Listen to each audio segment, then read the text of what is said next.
തിരുവനന്തപുരം ലോഡ്ജിൽ ഇട്ട് 3 ഫെമിനിസ്റ്റുകൾ തല്ലിയപ്പോ എന്തിനായിരുന്നു എന്നുള്ള ചോദ്യം അതെന്തോ ആയിക്കോട്ടെ, നിയമമുണ്ട് ഇവിടെ. അതിനു വേണ്ടിയിട്ട് സെക്രട്ടേറിയറ്റ് ഒരുപാട് സമരം നടത്തിയതിന്റെ അടിസ്ഥാനത്തിലാണ് ഇവർക്ക് ജാമ്യം പോലും കിട്ടാത്തത്. അതാദ്യം നമ്മൾ ആദ്യത്തെ എന്റെ സമരം. പക്ഷെ അയാൾ ചെയ്തൊരു തെറ്റില്ലേ? അയാള് ഓക്കെ, ആ തെറ്റിലോട്ട് നമുക്ക് പോകണ്ട.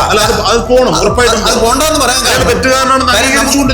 നമുക്ക് ഒരുപാട് കാര്യങ്ങൾ വേറെ സംസാരിക്കാനുള്ളത് കൊണ്ട് വ്യാജമായിട്ടുള്ളത് വെറുതെ അല്ലല്ലോ. അവരെ കുറിച്ചും അവരുടെ കൂടെ ഉള്ളവരെ കുറിച്ചും കേട്ടാൽ അറയ്ക്കുന്ന മോശം കഥകൾ സോഷ്യൽ മീഡിയ പ്ലാറ്റ്ഫോമുകളിൽ വന്നിരുന്ന് പറഞ്ഞതിന്റെ പേരിലല്ലേ അവർക്ക്. ആയിക്കോട്ടെ പുരുഷന്മാർക്ക് നീതി വേണം എന്ന് പറഞ്ഞുകൊണ്ടാണ് കിടന്നത്. അപ്പൊ പുരുഷന്മാർക്ക് ഒരു നീതിയുടെ ആവശ്യമില്ല എന്നുള്ള കാഴ്ചപ്പാടായിരുന്നു മാധ്യമങ്ങൾ. അല്ലെങ്കിൽ റോഡേ പോകുന്നവരെ പോലും അതിനൊരു വില കൊടുത്തില്ല എന്നുള്ളതാണ്. അപ്പൊ എനിക്ക് പിന്നീട് മനസ്സിലായി. പിറ്റേ ദിവസത്തെ പത്രത്തിൽ വട്ടിയൂർക്കാവ് അജിത് കുമാർ, മനോരമയാണ് പേരിട്ട്. മനോരമയാണ് ഈ വട്ടിയൂർക്കാവ് അജിത് കുമാർ. അല്ലാതെ ഈ അജിത് കുമാർ അല്ല വട്ടിയൂർക്കാവ് അജിത് കുമാർ പേരിട്ട്. എന്നാൽ സ്ത്രീകൾ ഇതൊന്നും വേണ്ട. അവരവിടെ സ്റ്റാച്യു സെക്രട്ടേറിയറ്റിന്റെ ഫ്രണ്ടിൽ നിന്ന് എന്ത് കോലം കാണിച്ചാലും അതപ്പോ റിപ്പോർട്ട് ചെയ്യും. അതിനു വേണ്ടുന്ന മാധ്യമ ശ്രദ്ധ കിട്ടും, ജനശ്രദ്ധ കിട്ടും.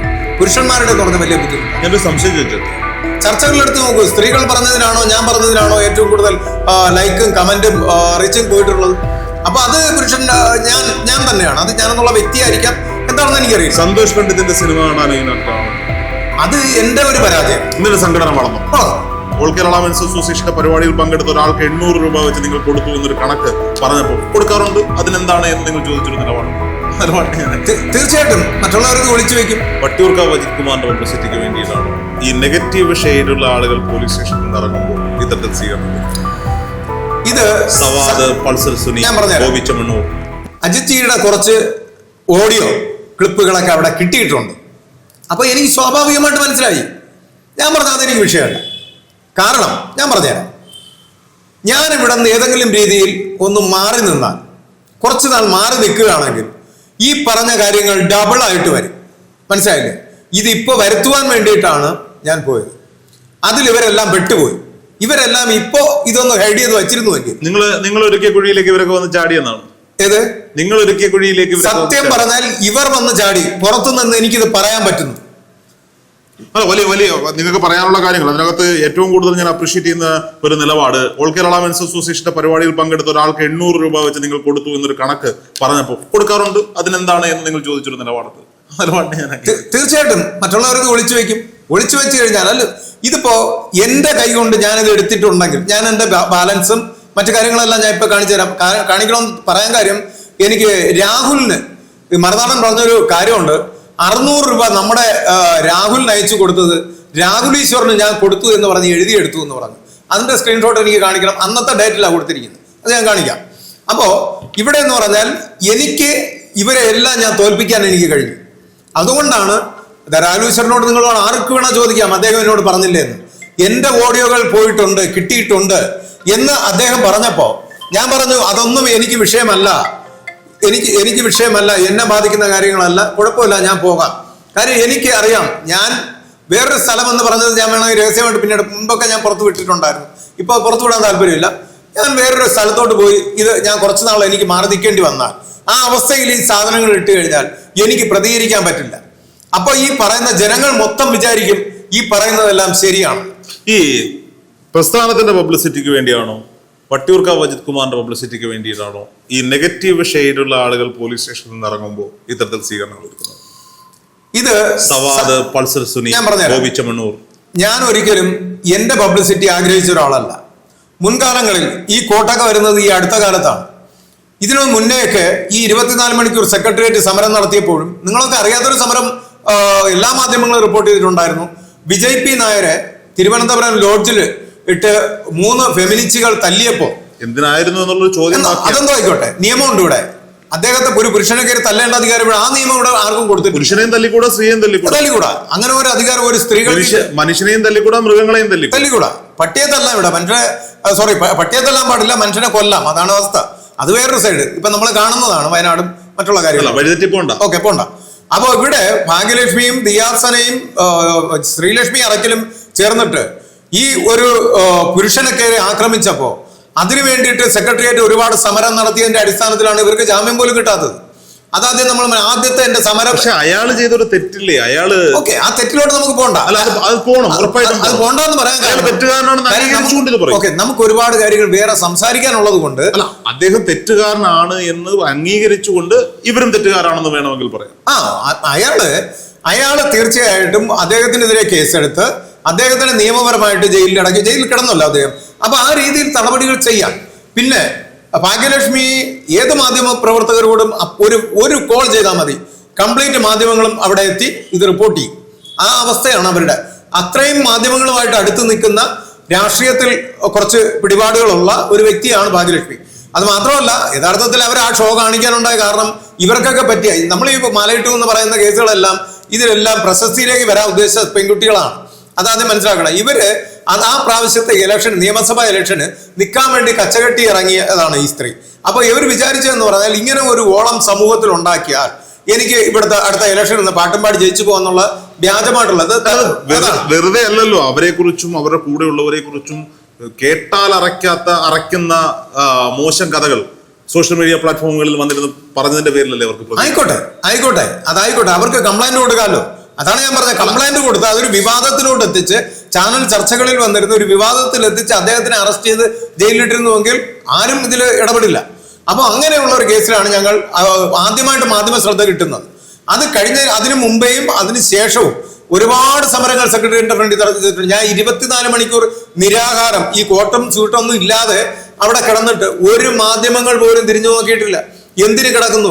വെറുതെ കിടന്നതല്ല, അന്നത്തെ കാലിക പ്രാധാന്യമുള്ള പ്രശ്നങ്ങളിൽ ഇടപെട്ട് പുരുഷന്മാർക്ക് നീതി വേണം എന്ന് പറഞ്ഞുകൊണ്ടാണ് കിടന്നത്. അപ്പൊ പുരുഷന്മാർക്ക് ഒരു നീതിയുടെ ആവശ്യമില്ല എന്നുള്ള കാഴ്ചപ്പാടായിരുന്നു മാധ്യമങ്ങൾ. അല്ലെങ്കിൽ റോഡേ പോകുന്നവരെ പോലും അതിനൊരു വില കൊടുത്തില്ല എന്നുള്ളതാണ്. അപ്പൊ എനിക്ക് പിന്നീട് മനസ്സിലായി ഒരു മാധ്യമങ്ങൾ റിപ്പോർട്ട് ചെയ്യില്ല ഇതൊന്നും.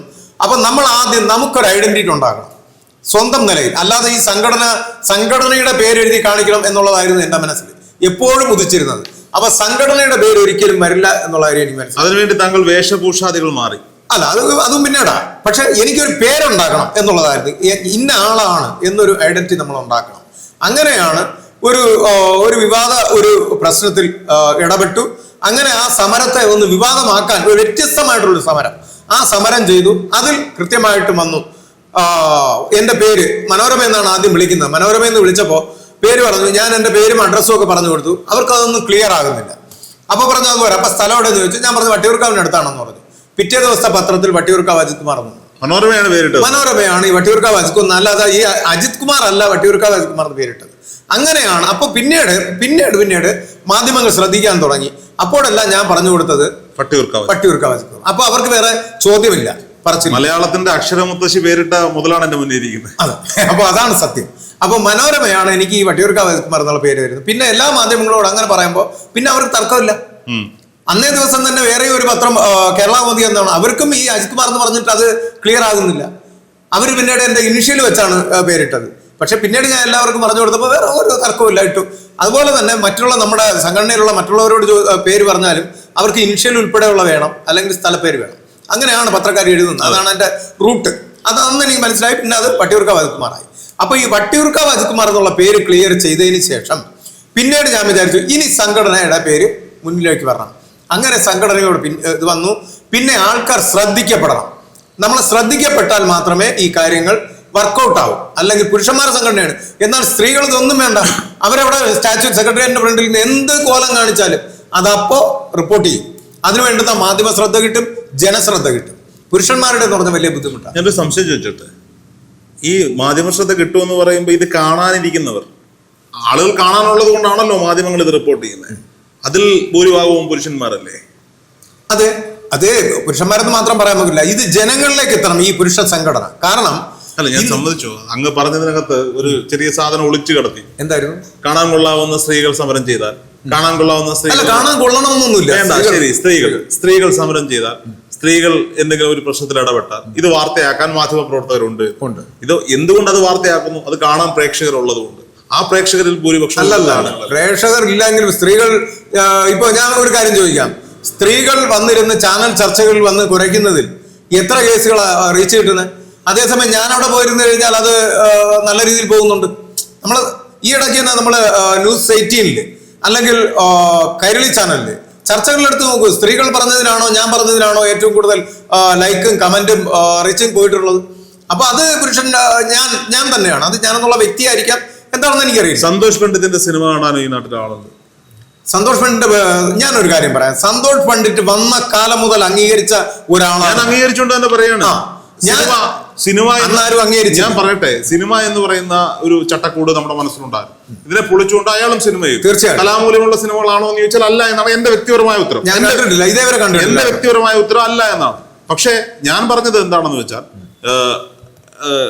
ഈ പറയപ്പെടുന്ന സന്തോഷ് പണ്ഡിതിന് പോലും സോഷ്യൽ മീഡിയയിൽ പോലും എന്നല്ല, സന്തോഷ് പണ്ഡിതിന് സോഷ്യൽ മീഡിയയിൽ ഒരു മോഹൻലാലിന് കിട്ടുന്നതിനേക്കാൾ റീച്ച്, ചിലപ്പോൾ മോഹൻലാൽ ഇടുന്ന ഒരു വീഡിയോക്കാൾ റീച്ച് സന്തോഷ് പണ്ഡിതിന് കിട്ടുന്നുണ്ട്. അലൻ ജോസ് പെരേര, ആറാട്ടണ്ണൻ, ഇവരുടെയൊക്കെ വീഡിയോ കാണുന്നുണ്ട്. അത് ഇഷ്ടപ്പെട്ടിട്ട് കാണുന്നതാണ്. ഇതുപോലെ താങ്കളുടെ വീഡിയോയും ഇവിടുത്തെ ജനങ്ങൾ ഇഷ്ടപ്പെട്ടിട്ട് കാണുന്നതാണെന്നൊരു വിശ്വാസം താങ്കൾ? അത് അവിടെ അതിന്റെയൊക്കെ താഴെ തെറിയും എന്റെ കമന്റ്സിൽ എന്നെ അഭിവാദ്യം ചെയ്തുകൊണ്ടുള്ളതുമാണ് വരുന്നത്.